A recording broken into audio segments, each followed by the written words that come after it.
नमस्कार धन्य फॅमिली, धन्य ते फॉरेनमध्ये तुमचं पुन्हा एकदा खूप खूप स्वागत। आणि शीर्षकावरून तुम्हाला, टायटलवरून तुम्हाला कळलंच असेल की आजचा टॉपिक खूप भन्नाट आहे। मी तुम्हाला जर्मन भाषा आणि मराठी भाषा यामधला सारखेपणा सांगणार आहे। फक्त भाषाच नाही तर आपलं पुणे आणि जर्मनी यात काय सिमिलॅरिटी आहे भन्नाट अशी, हे देखील मी व्हिडिओच्या शेवटी सांगणार आहे, त्यामुळे शेवटपर्यंत बघत राहा। जर तुम्ही चॅनलवर नवीन असाल तर हाय, मी आहे श्वेतल। मी जर्मनीतून वेगवेगळ्या विषयांवरचे व्हिडिओ मराठीतून तुमच्यासाठी घेऊन येत असते, त्यामुळे तुम्ही आपल्या चॅनलवर नवीन असाल तर सबस्क्राइब नक्की करा आणि नोटिफिकेशनची घंटी दाबा, म्हणजे ज्या ज्या वेळी ऑनलाईन माझा व्हिडिओ येईल, काही पोस्ट्स येतील, मी स्टोरीज टाकत असते, तर ऑटोमॅटिकली तुम्हाला त्याचं नोटिफिकेशन मिळेल। तर सुरुवातीला मी काही शब्द सांगणार आहे की जे जर्मन भाषेमध्ये एवढे सातासमुद्रापार आणि मराठी भाषेमध्ये चक्क सारखे आहेत। तर हे मला जाणवण्याची सुरुवात कशी झाली ते तुम्हाला सांगते। तर मी सुपरमार्केटमध्ये गेले होते, आपल्या चॅनलवर देखील सुपरमार्केटचे व्हिडिओ आहेत, पाहिले नसतील तर नक्की बघा, मी लिंक टाकते। तर सुपरमार्केटमध्ये गेले होते आणि तिथं कॅन्ड फूड सेक्शन, म्हणजे फूड कॅन्स असतात अशा सेक्शनमध्ये गेले, तर तिथं खूप सारी कॅन्ड फ्रूट्स होती आणि त्यामध्ये एक फ्रूट होतं अननस। तर आपण मराठी भाषेत देखील अननस म्हणतो आणि जर्मन भाषेमध्ये देखील चक्क अननस असंच म्हणतात आणि त्यावर अननस असं लिहिलं होतं, त्यामुळे मला आश्चर्य वाटलं आणि बघितलं मी नंतर, तर खरंच हा शब्द दोन्ही भाषांमध्ये सारखा आहे।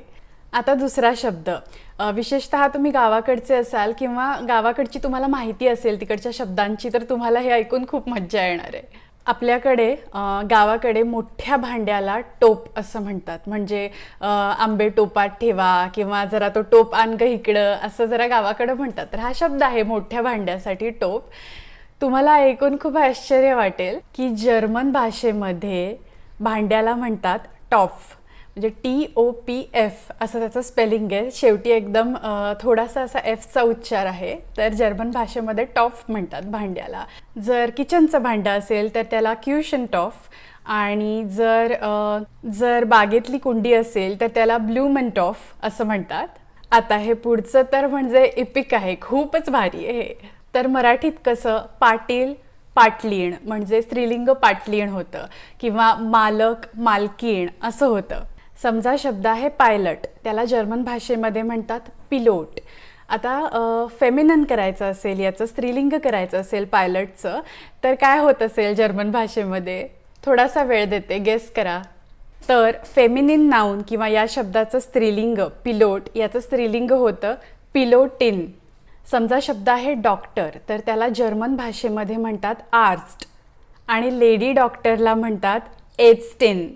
समजा शब्द आहे लॉयर, तर त्याला जर्मन भाषेमध्ये म्हणतात अनवाल्ट आणि चक्क त्याचं स्त्रीलिंग होतं, आता तुम्हाला कळलंच असेल, अनवेल्टिन। अजून एक मजेशीर गोष्ट, पण त्याआधी एक दुसरी गोष्ट मला तुम्हाला सांगायची आहे। तुम्हाला लक्षात आलं असेल की ज्यावेळी परप्रांतीय महाराष्ट्राबाहेरचे लोक महाराष्ट्रात नवीन आलेले असतात आणि मराठी शिकत असतात, त्यावेळी त्यांचा शब्दसंग्रह किंवा व्होकॅब्युलरी तर हळूहळू डेव्हलप होते, पण कितीही ती डेव्हलप झाली तरी शेवटपर्यंत त्यांना किंवा असं पटकन कळत नाही, काय कळत नाही की वस्तूंना ती म्हणायचं, तो म्हणायचं का ते म्हणायचं, म्हणजे तो दरवाजा, ते टेबल, हे जे आपल्या अंगवळणी पडलेलं असतं, हे नवीन लोकांना लवकर कळत नाही। ज्यावेळी आपण विचार करतो त्यावेळी कळतं की मराठीमध्ये प्रत्येक वस्तू ही एकतर स्त्रीलिंगी असते, पुल्लिंगी असते किंवा नपुसकलिंगी असते। म्हणजे काय, तर ते आकाश, तो चंद्र, तो चमचा, ती काय ती चांदणी, ते पुस्तक, ते घर, ती भाजी। आता हेच जर तुम्ही इंग्रजीचं बघितलं तर the sky, the moon, the stars, म्हणजे प्रत्येकाला ते द लावतात, त्याच्यामध्ये प्रत्येक वस्तूला असं लिंग नसतं जसं मराठीमध्ये आहे। तर आता तुम्हाला ऐकून आश्चर्य वाटेल, हे एक्झॅक्टली सेम जर्मन भाषेमध्ये आहे। म्हणजे जर्मन भाषेमध्ये देखील प्रत्येक वस्तू ही आयदर स्त्रीलिंगी, पुल्लिंगी किंवा नपुसकलिंगी असते आणि हा असा खूप अवघड भाग आहे ज्यावेळी तुम्ही जर्मन भाषा शिकत असता त्यावेळी अंगवळणी पडायला। आता जर्मन भाषेमध्ये जे पुल्लिंगी शब्द आहेत त्याच्या पुढे देर लावतात, तर देर टिश म्हणजे टेबल, तर टेबल हा शब्द जर्मन भाषेमध्ये पुल्लिंगी आहे, त्यामुळे देर टिश। आता तुम्हाला समजायला सोपं जावं म्हणून आपण फर्निचरचीच एक्झाम्पल्स घेऊयात। सोफा, तर सोफाला जर्मन भाषेमध्ये सोफाच म्हणतात, पण सोफा हा जर्मन भाषेमध्ये नपुसकलिंगी आहे. तर नपुसकलिंगी शब्दांच्या आधी, नाउन्सच्या आधी इथं दास असं लावतात. तर दास सोफा. फर्निचरचा विषय निघाला म्हणून सांगते की सुरुवातीला मला या शब्दामुळं खूप कन्फ्युजन झालं होतं. तर जर्मन भाषेमध्ये चेअर म्हणजे खुर्ची असते. तर खुर्चीला म्हणतात स्टूल. देअर स्टूल पुल्लिंगी शब्द आहे खुर्ची जर्मन भाषेमध्ये. तर त्याला म्हणतात स्टूल. अर्थात हा काही मराठी शब्द नाही आहे, पण आपण हाच शब्द वापरतो म्हणून म्हटलं की तुम्हाला सांगावं. बरं, मग जर्मन भाषेत स्टूलला काय म्हणतात असं विचाराल तुम्ही. तर स्टूलला म्हणतात देअर हॉकर, म्हणजे हॉकर म्हणतात, पण त्याचं लिंग पुल्लिंगी आहे म्हणून देअर लावतात आधी. तर असं आहे सगळी भाषा ही. अजून एक खूप भारी साधर्म्य आहे जर्मन भाषेमध्ये आणि मराठी भाषेमध्ये. तर मराठी भाषेमध्ये मोठ्यांना आपण आदरानं तुम्ही असं म्हणतो. आपण अगं तुगं किंवा अरे तुरे हे आपल्याबरोबरच्यांना किंवा आपल्यापेक्षा छोट्या किंवा फ्रेंड्सना म्हणतो. तर ते सेम जर्मन भाषेमध्ये आहे. पण तसं इंग्रजी भाषेमध्ये नाही आहे. म्हणजे इंग्रजी भाषेमध्ये आपण मोठ्यांना, लहानांना, समवयस्कांना सगळ्यांना यू असं म्हणूनच संबोधतो.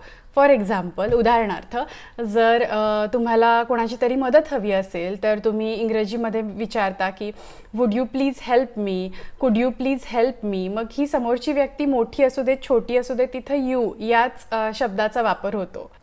पण हेच मराठीत तुम्ही मला मदत कराल का, किंवा लहान असेल तर तू मला मदत करशील का असं म्हणतो आपण.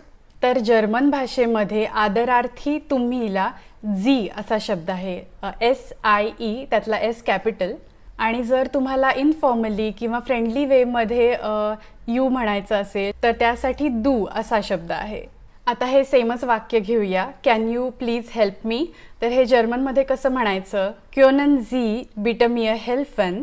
तर झी म्हणजे तुम्ही, आदरार्थी विचारतोय आपण. आणि हे जर इनफॉर्मली विचारायचं असेल किंवा छोट्यांना विचारायचं असेल तर कान्स दू बिट मिअर हेल्फन असं होतं. म्हणजे तिथं झीच्या ऐवजी दू येतं. तर ही अशी सगळी वाक्यरचना किंवा असे सगळे शब्द प्रत्येकच भाषेमध्ये असतात असं नाही.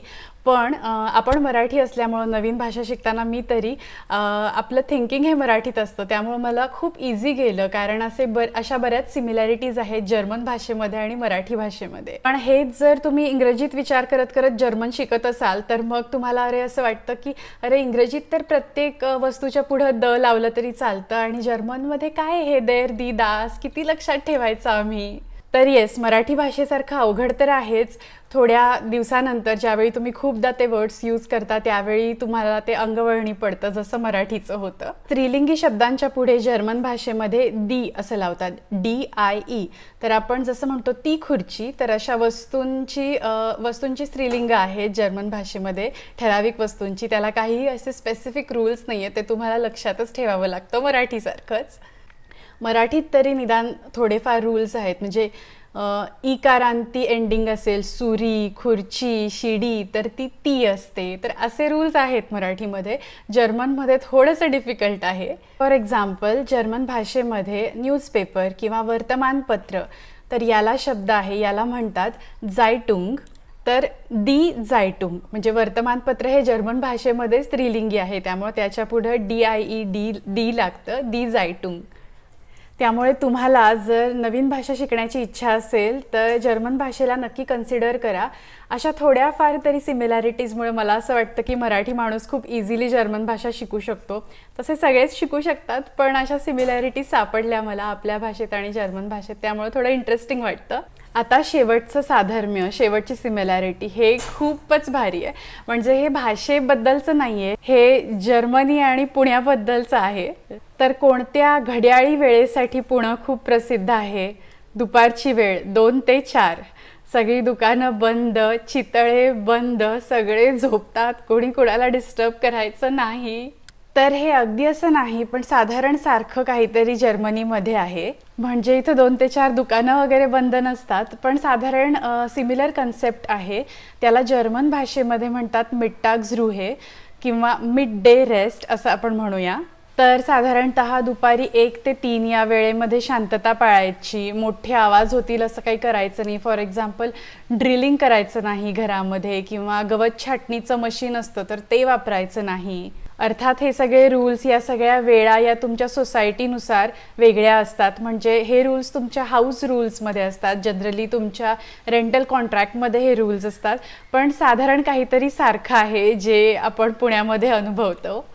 तर हेच सगळं मला तुमच्याबरोबर आज शेअर करायचं होतं. होप तुम्हाला आजचा हा वेगळा व्हिडिओ आवडला असेल तर येस, एक मोठं लाईक द्या, सबस्क्राईब करायला विसरू नका आणि तुमच्या फ्रेंड्सबरोबर, फॅमिलीबरोबर, तुम्हाला माहितीच आहे काय करायचं, व्हिडिओ शेअर नक्की करा. असाच काहीतरी इंटरेस्टिंग टॉपिक घेऊन भेटूया पुढच्या व्हिडिओमध्ये. तोपर्यंत बाय.